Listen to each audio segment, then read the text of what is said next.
Demokrasi yang tersandra oleh sang penguasa. Di penghujung pemerintahannya, Jokowi berusaha membangun kekuatan yang menurutnya bisa melanjutkan program-programnya, setidaknya bisa menyelamatkan dosa politik dan keluarganya selama menjabat sebagai presiden.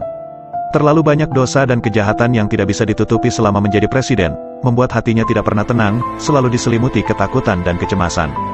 Sebagai seorang presiden yang mau lengser seharusnya bersikap negarawan dan netral sebagaimana yang terjadi pada presiden-presiden sebelumnya, dan dalam sejarah bangsa ini hanya Jokowi yang mau habis masa jabatannya sibuk urusan copras-capres, dan terlibat langsung untuk menentukan calon yang diusungnya, apalagi mengendorse capres tertentu. Ada beberapa indikator bagaimana ketakutan Jokowi terhadap masa depan dinilai sangat menakutkan. Jokowi tentu tak ingin kasus mantan Presiden Amerika Serikat Donald Trump yang dijebloskan ke penjara itu terjadi pada dirinya. Inilah manuver Jokowi sebagai bentuk ketakutan akan masa depannya. Pertama, upaya terus mencari cara untuk menunda pemilu atau perpanjangan masa jabatan. Jokowi dengan melibatkan pihak istana terus menggalang dukungan dari musra yang dimotori oleh Luhut, Bahlil, Bamsud dan Lanyala untuk menunda pilkada atau perpanjangan masa jabatan selama 3 periode, sebelum akhirnya ditenggelamkan oleh rakyat. Kedua, skenario capres hanya diisi 2 pasangan agar mudah dibuat kecurangan oleh KPU. Jika hanya 2 calon, suara bisa dibalik, seperti yang terjadi pada 2019, dengan majunya 3 kandidat, Prabowo, Anies dan Ganjar. Akhirnya skenario ini juga gagal. Ketiga, skenario semua capres adalah all Jokowi's men. Sejak awal, Jokowi tidak menyukai kiprah Anies. Karena Anies akan menggagalkan semua impian Jokowi, maka Anies harus dihalangi untuk maju.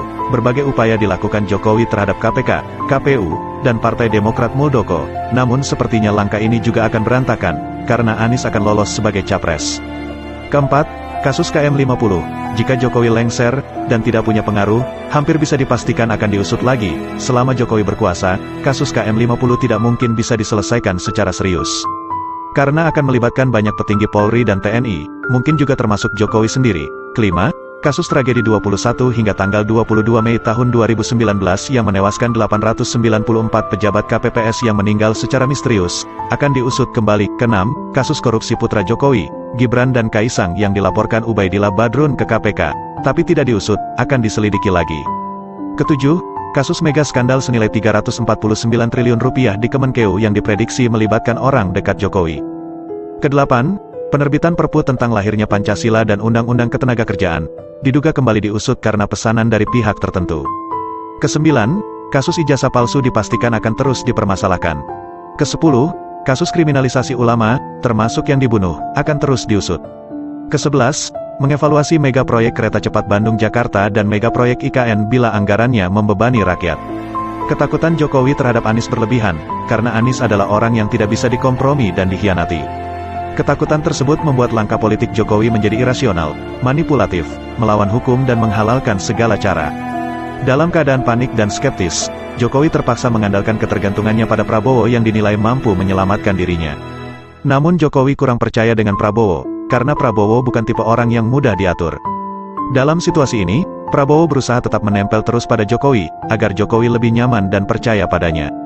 Dalam keadaan resah, Jokowi mengambil langkah baru, yakni membentuk koalisi besar partai-partai pemerintah.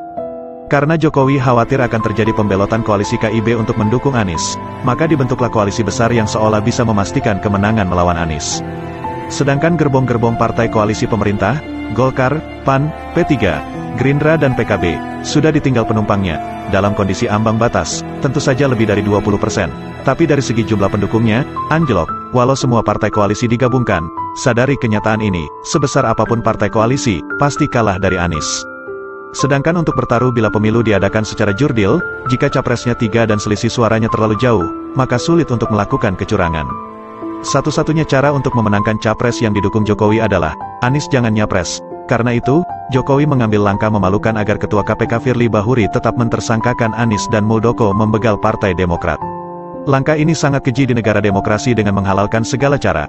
Apapun bisa dilakukan untuk memenangkan kontestansi dengan berbagai kecurangan, mengingat Jokowi masih berkuasa. Padahal kekuasaan di dunia pasti pada saatnya akan berakhir, dan ingatlah akan pertanggungjawaban di akhirat nanti. Mengakhiri masa jabatan dengan legowo tanpa harus ikut menentukan calon tertentu adalah negarawan sejati.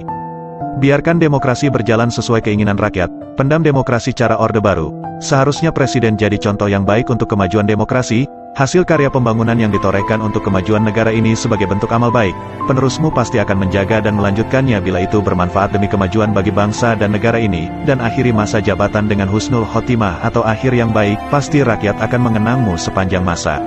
Semoga Allah memberikan jalan terbaik kepada bangsa ini untuk perubahan yang lebih baik.